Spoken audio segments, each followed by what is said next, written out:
Hello, everyone. Seeing as it's noon, I think we will get started.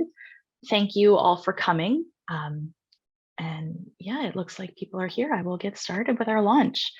Nous tenons à remercier toutes les personnes présentées sur Zoom et dans cette salle pour notre lancement aujourd'hui. Nous sommes heureux de vous présenter un nouvel programme visant à prévenir et contrer le harcèlement sexuel au travail, intitulé le programme d'aiguillage aux avocats en cas de harcèlement sexuel au travail. Ce programme a été créé dans le cadre de notre projet Lieu plus sûr NB. My name is Amber Chisholm. I'm Associate Director at Public Legal Education and Information Service of New Brunswick, or Please NB. This project is a partnership between Please NB and the New Brunswick Human Rights Commission. Depuis 1989, le SPGNB élabore des services et de contenus pédagogiques bilingues en langage simple afin de favoriser l'accès équitable au système juridique. Nous pensons que tout le monde doit connaître et comprendre la loi. Just some quick housekeeping for today's event. Firstly, I'd like to remind everyone present that the webinar is being recorded for later use, and as such, any questions and answers will not remain confidential.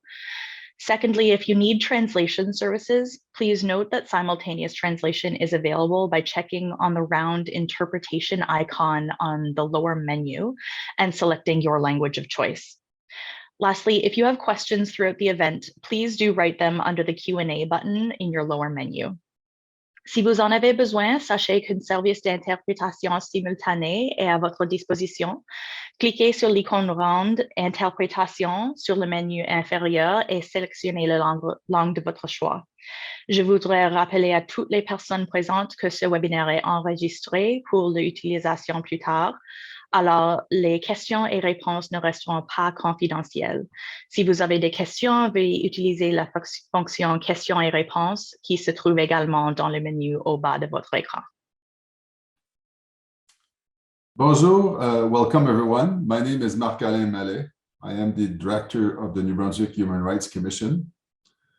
The Commission is the government agency responsible for the administration of the Human Rights Act in the province. In addition to managing the complaint process, our mandate includes educating the public about the legislation and promoting awareness about the importance of maintaining equality, diversity, and inclusion in New Brunswick.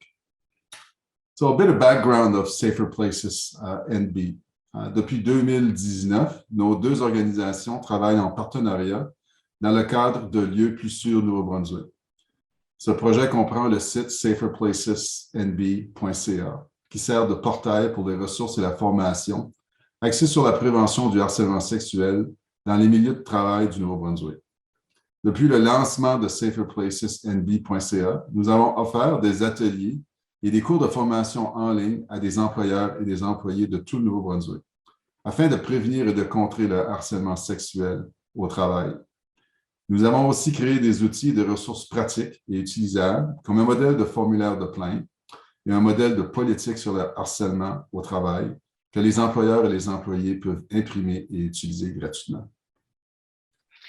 So a bit about the purpose of today's launch. We're really excited to announce the launch of a new program as part of this project, the Workplace Sexual Harassment Lawyer Referral Program. This program helps workers receive up to 2 hours of free consultation with a lawyer to discuss their workplace sexual harassment issue. Les néo-brunswickois victimes de harcèlement sexuel au travail ne savent souvent pas comment le signaler ou craignent les représailles de leur superviseur ou leur employeur. C'est pourquoi très souvent, le harcèlement sexuel au travail n'est pas signalé ou inefficacement traité. Notre objectif était de créer un service gratuit et confidentiel afin de faciliter l'obtention de conseils juridiques prodigés par des experts. The negative effects of underreporting can be profound. When people do not act to stop it, sexual harassment continues and can become more and more offensive over time. Long-term negative consequences can range from decreased job satisfaction and stress to job loss and severely compromised mental health. For employees, ongoing sexual harassment at work creates a toxic workplace culture. This in turn creates increased absenteeism and employee turnover, as well as decreased productivity for employers. Employers also risk punitive legal proceedings, not just against the guilty employee, but against themselves, their company, and their board of directors for not taking action to stop workplace sexual harassment. Il doit y avoir une tolérance zéro envers le harcèlement sexuel au travail. Alors, à qui s'adresse le programme d'aiguillage aux avocats? Si vous travaillez au Nouveau-Brunswick et que vous avez 16 ans ou plus, et que vous envisagez de signaler un harcèlement sexuel au travail, vous pouvez appeler la ligne téléphonique consacrée à l'aiguillage ou remplir le formulaire en ligne. Si vous avez des questions concernant le dépôt d'une plainte, mais que des conseils juridiques vous empêchent d'obtenir l'aide dont vous avez besoin, notre programme gratuit est ce qu'il vous faut. Vous pourriez parler à un avocat qui répondra à vos questions et vous aidera à déterminer vos options. So how does this program work going forward? To receive the service, you can either call the Lawyer Referral Program line at 1-888-236-2444 and choose option 3 on our menu, or you can fill out the Lawyer Referral Program form at saferplacesnb.ca/lawyer-referral. Once you reach out to the program, you can leave a message on our phone line or fill out the form by email, and a staff member from Please NB will respond. You'll receive a response within 3 business days. Our staff have been trained to understand issues of workplace sexual harassment and trauma-informed approaches. All information you provide will be kept confidential. Si vous souhaitez consulter un avocat, vous serez aiguillé vers un certain nombre d'avocats du Nouveau-Brunswick enregistrés auprès du programme d'aiguillage aux avocats. Vous pouvez choisir l'avocat que vous convient le mieux, par exemple celui qui se trouve le plus près de chez vous. Please note that the toll-free lawyer referral line is not a crisis line. So how the lawyer can help? When you meet with the lawyer, you can speak in person, by phone, or by video call. The lawyer will keep your consultation confidential. The lawyer who has training in workplace sexual harassment and trauma-informed principles will go over your situation, discuss with you your options for reporting the incident, and answer any question about potential outcomes of an official complaint. Barriers to reporting can include a fear of retaliation.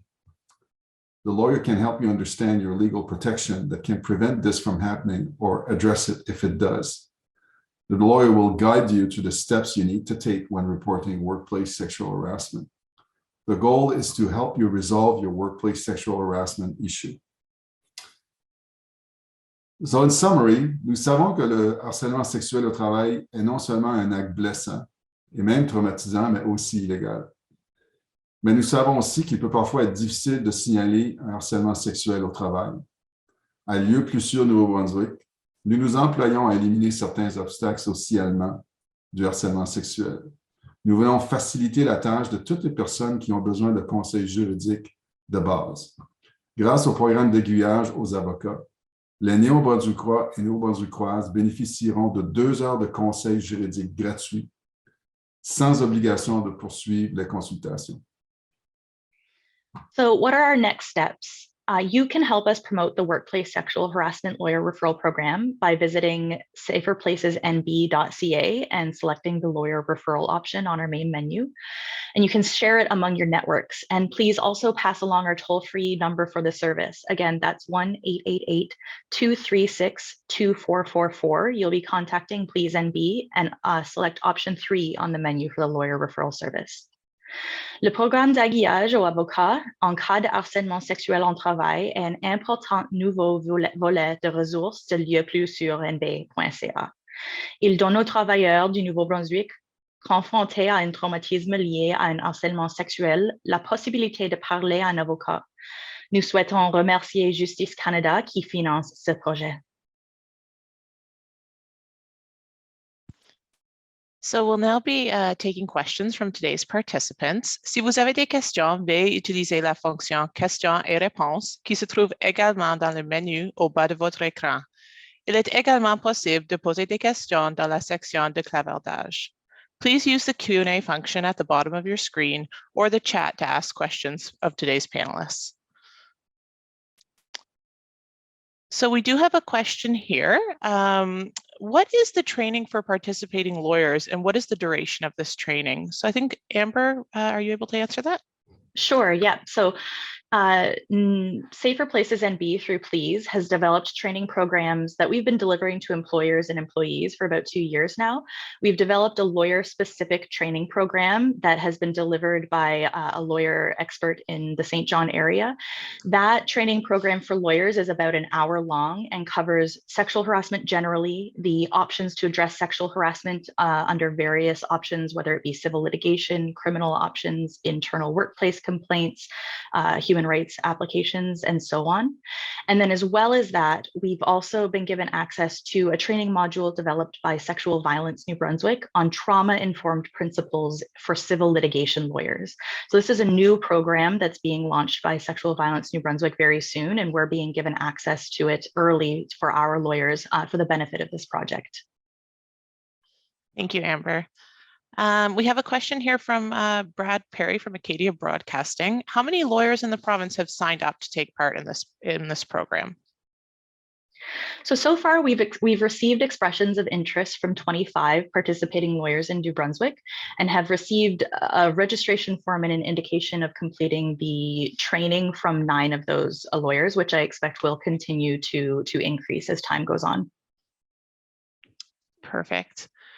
This question, I think, is directed to Marc-Alain, and I should introduce myself as well. I'm the registrar for the commission, so I may be able to provide a little support on this one as well. So from Barbara Simpson of the Telegraph Journal, how many workplace sexual harassment complaints does the Human Rights Commission see on average annually? Marc-Alain, would you like to address that, or I do have that data available? Actually, Megan, if you have the actual stats, that'd be useful. Perfect. So I can tell you that last year, 284 complaints were filed, 3 of which were filed on the ground of sexual harassment.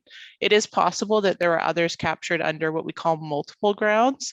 However, we have 3 that were filed directly on sexual harassment with the Commission, and that's for the 21-22 fiscal year. An additional question. Le programme lieu sur du financement du fédéral pour 5 ans. Est-ce que ce programme-ci serait pour 5 ans aussi?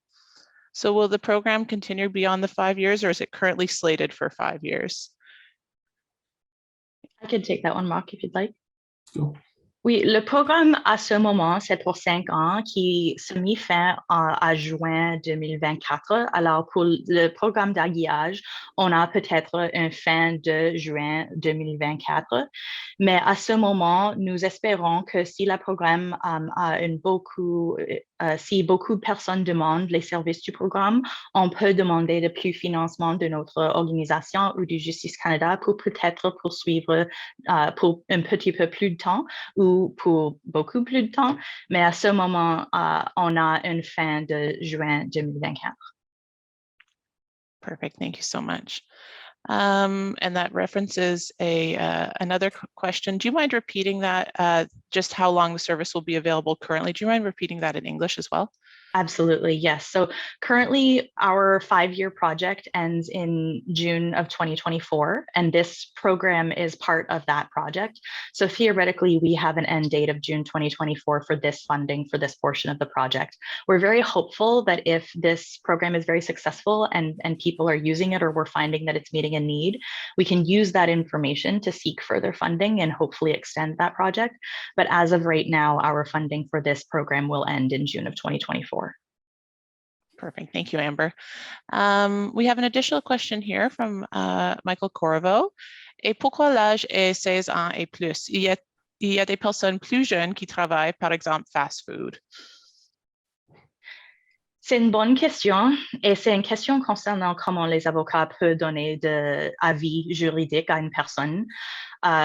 Pour la loi à Nouveau-Brunswick, in New Brunswick law, a person who is 19 years or under cannot make a civil claim of their own illegally without a litigation guardian. Une personne qui est moins âgée que 19 ans ne peut pas faire une action légale à leur nom propre. Mais à 16 ans, Certains avocats pourraient donner de l'avis juridique à une personne moins âgée que 16 ans. Il y a des questions de la confidentialité, de la consentement que beaucoup d'avocats ne sont pas confortables de donner de l'avis privé.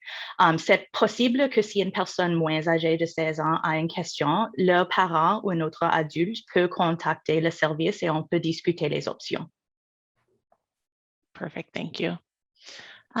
If people need help with costs of advice, then they will probably also need help with other lawyer costs as if they decide to go ahead with a complaint. Are there any other resources to assist with that? I can also take this one if you'd like. Right now, this project only will support direct legal advice for those 2 hours to help people navigate their options, perhaps filling out some forms, discussing potential repercussions, if any. There are other resources available in the province for people who need legal help. For example, the Fredericton Legal Advice Clinic is volunteer run and will give legal advice to people on a summary basis again, but you can go back and ask them for help each and every time that you need to. Beyond that, the funding for this project is quite limited to the legal advice for those 2 hours, but there are options depending on what you're pursuing. So for example, civil litigation, you may want to reach out to the Fredericton Legal Advice Clinic. For the Human Rights Commission, their staff are often very helpful and knowledgeable about the process, and they can at least inform you about what to expect. But beyond that, you may want to contact Please MB if you require further help, especially financial help, about what resources may be available to you in your area. Thank you, Amber. Makale, is there a plan to expand legal aid for human rights complaints overall?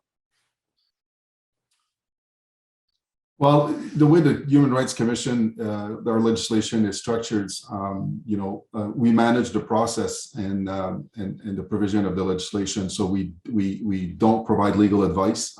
It's not within the purview of the legislation, but we do help people navigate our process. Wonderful, thank you, Makale.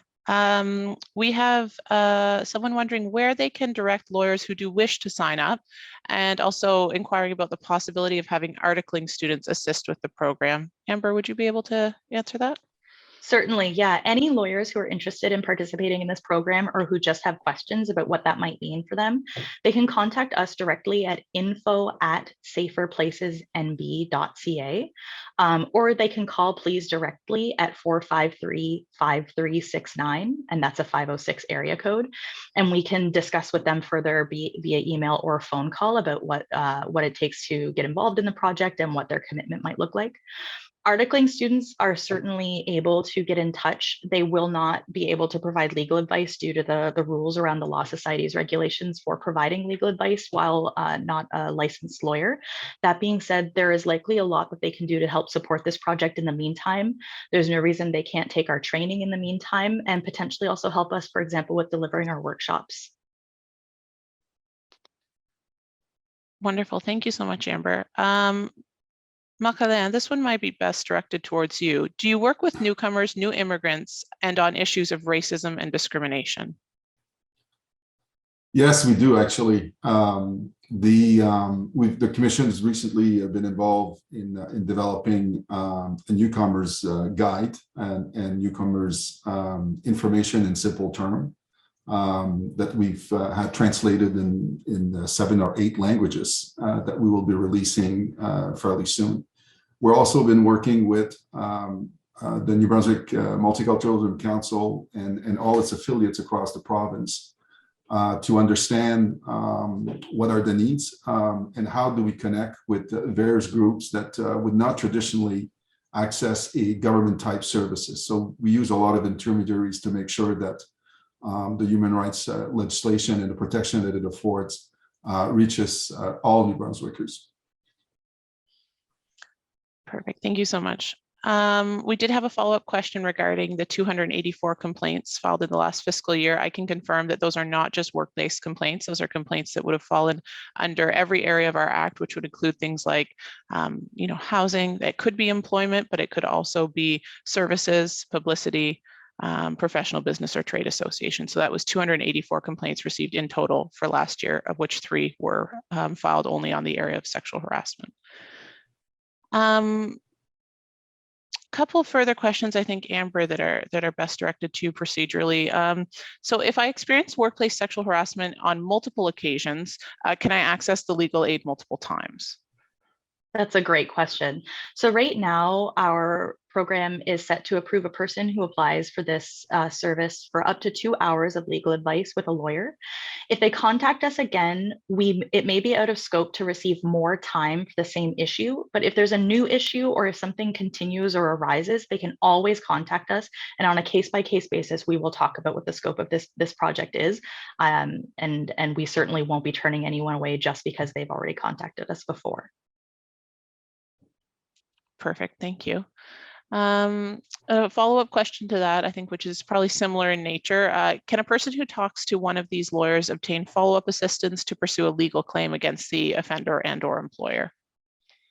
Absolutely, they can. And within our program guidelines, which any person or potential client who contacts us will receive a PDF copy of, we explicitly state that while this is summary legal advice, which does not put the lawyer on record as representing this client on an ongoing basis, the client and the lawyer are absolutely free to discuss a further private legal retainer between the two of them if the client and the lawyer both think that that is something they want to pursue. It would just be outside of the scope of this project, so we wouldn't be funding that time, but there's no reason that those two individuals cannot make an arrangement to work together going forward. And there's also no reason that the client can't reach out to another lawyer to retain them for further legal services on the same matter. Wonderful, thank you.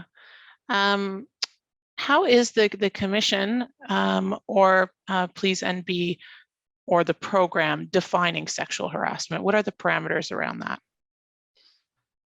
Would you like to speak? Maybe Amber, maybe you can speak a little bit towards the specific program, and perhaps Makala, you'd like to speak overall about the fact that the commission does accept complaints of sexual harassment outside of this program as well. So Amber, I'll put it to you first, maybe. Sure, I'm actually pulling up because we've got some FAQs on our website that discuss sexual harassment.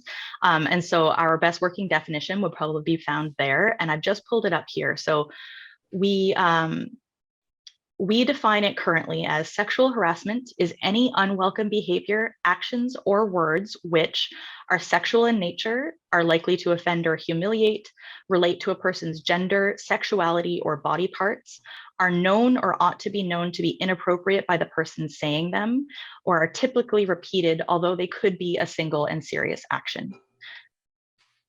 Perfect, thank you, Amber. And Makala, did you want to speak a little bit from the commission's perspective? Yeah. Under our legislation, under Section 10, well, first, our legislation has 16 protected grounds of discrimination. And we also have additional provision under Section 10 dealing with sexual harassment. So, and I quote, under Section 10.1, sexual harass means engage in vexatious comments or conduct of a sexual nature that is known or ought reasonably to be known to be unwelcome. That's the definition as quoted in our act. Perfect. Thank you, Makalan. And follow up to that, actually, we have a question here. If I want to file a workplace sexual harassment complaint with the commission, what would that process look like? The first step is contacting the commission. So you would be speaking with one of our intake officers who would take your information and start the process. Our complaint form has been online now for some time, and but it's also available as a package that we can send to a person. Perfect, thank you. I also just want to step in and plug that our website, saferplacesnb.ca ou le plus sur nb.ca, recently published a guided pathway. So for people who aren't sure they want to speak to a lawyer yet or don't want to speak to anybody at all at this moment, they can go to see that guided pathway, and it walks people through the basic steps of what it would look like to file a human rights complaint with the New Brunswick Commission, with the Canadian Commission, what it would look like to contact the police about a criminal complaint, and what it might look like to pursue a civil complaint through a lawsuit. So there is very basic general information, but it should give people an understanding of the overview of what those processes might look like. Perfect, thank you. A bit of a follow-up on the specifics of the lawyers that would be available. So it's a two-part question. Is the training provided for lawyers only? And also, do you have any lawyers who speak any languages besides French and English? Great question. So we have two training modules that are available to the wider public. We have one for employers that is about 3 hours long and one for employees that's about 2 hours long. The main difference between the two is that the employer workshop covers all the same basic information about sexual harassment, prevention, and addressing it as the employee one does. But then for employers, we also go through what the employer's obligations are, what an appropriate investigation might look like, and some tips for managing conflict within the workplace or conflict between clients and your staff, for example. So we do have training for the public, and we have been delivering those for about 2 years. And for the question about lawyers who speak languages more than French and English, I did not expect for us to have availability to provide advice in other languages, but one of the lawyers who has signed up for a program also, as well as French and English, speaks both Hindi and Punjabi. So that is one option that we may have available. Perfect. Thank you for that, Amber. I think this one, perhaps it's something that both Amber and Macalin could respond to. Macalin, I'll put it to you first. What if you're an organization that is trying to address sexual harassment at your workplace? Do you have resources for that? Yes, there is. That's a very good question.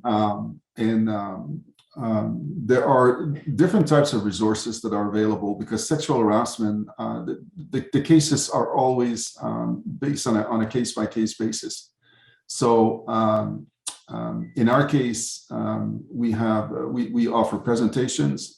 We have this project that we started in 2019, as Amber mentioned, but we also at the national level, we also have resources that are available out of on the website of the Canadian Association of Statutory Human Rights Agencies.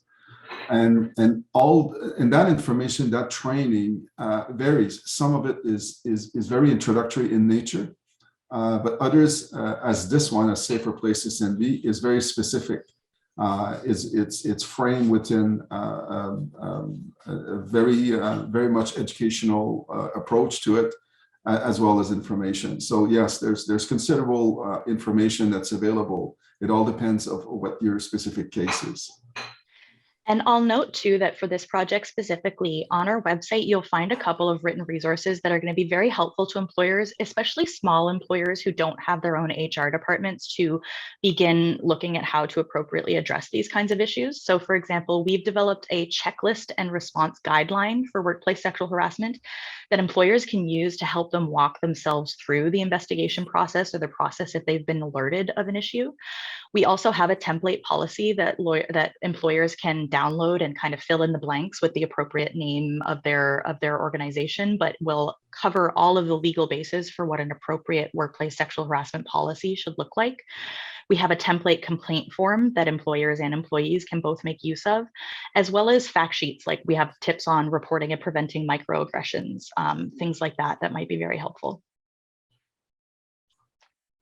Wonderful. Thank you both. We've received a few questions about sharing contact information that has been shared in the chat, I believe, but also feel free if you have any questions about this program or about kind of the work of the commissioner, please NB to reach out to us. We're available online, we're available by phone. You can reach out and we can assist you in getting the information you need. We do have one perhaps final question here, and I think it kind of gets to the heart of this project. So do you have an idea of how often workplace sexual harassment is happening in the province? This individual says, I understand it's underreported and there were just 3 sexual harassment complaints to the Commission in 21-22, but anecdotally, in consulting with other organizations, namely those who work with victims of sexual violence, is there a sense of the scope of the issue? So maybe, I don't know, maybe Amber, if you want to respond to that initially, and Mark, you can follow up. Yeah, I think the folks at the Commission probably have more direct experience with what the landscape looks like in terms of people looking for information about formal action. We know that sexual harassment is more common than the numbers show in terms of complaints or formal action. People don't always know that they can complain. People aren't always informed about what is and isn't appropriate. One of the main focuses of this particular project is that there's still a fundamental misunderstanding about what sexual harassment actually looks like, and that it's not the typical, I mean, this is absolutely inappropriate and not acceptable, but the typical understanding is the male employer making sexual advances or asking out a female employee. But there are a lot more areas where sexual harassment raises its head in the workplace. This can be jokes about gay and bisexual employees. It can be inappropriate questions to trans coworkers about what their body looks like. It can be offensive jokes that are sexual in nature, but not necessarily directed at anyone. Any and all of these things can amount to sexual harassment if they're making somebody uncomfortable, they're not welcome, and especially if they're happening on a repeated basis going unaddressed.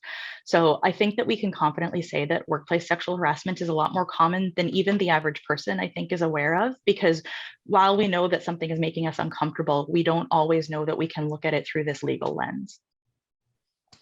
Thank you, Amber. Makalan, did you want to add anything about that? Yeah, I think that Amber covered it very accurately. I would add that at the commission, we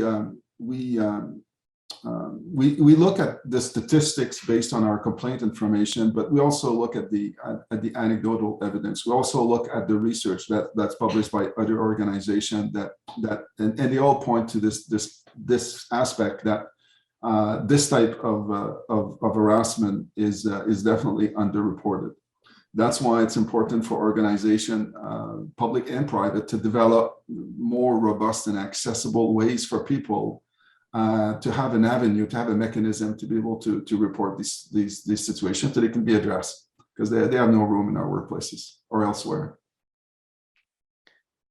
Perfect, thank you. I would like to add, we've had our manager of advocacy and education working diligently behind the scenes to crunch some numbers here.